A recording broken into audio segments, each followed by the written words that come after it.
Ja taas oleme leidnud mehe, kes on minust oluliselt pikem ja mees, kes on toonud maale siis esmakordselt Ironmani. Ain-Alar Johanson, Ain, räägi Ironmanist. No jah, et pärast 8-9 aastat pikka tööd on lõpuks siis see aeg käes, kus siis 4. august 2018 on esmakordselt Eestis Baltikumis Ironman Tallinn.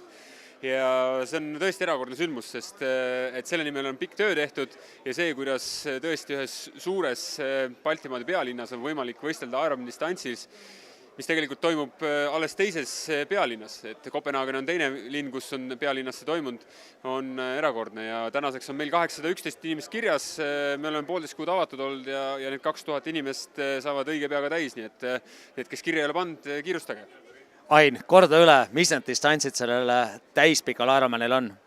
Ujumine on 3,8 kilomeetrit, see toimub siis Lennusadamas ja Miinisadamas akvatooriumis, ratast on 180 kilomeetrit, 2 × 90 kilomeetrit ja jooks on siis 42,2 kilomeetrit maratoni distants ja see toimub siis sisuliselt ümber vana linna ja Kalaranna tänaval, nii et väga-väga vaadeldav, sellest tuleb 17 tundi otse ülekannet ja selles mõttes üks erakordsemaid spordisündmusi, mis alles Eestis toimunud.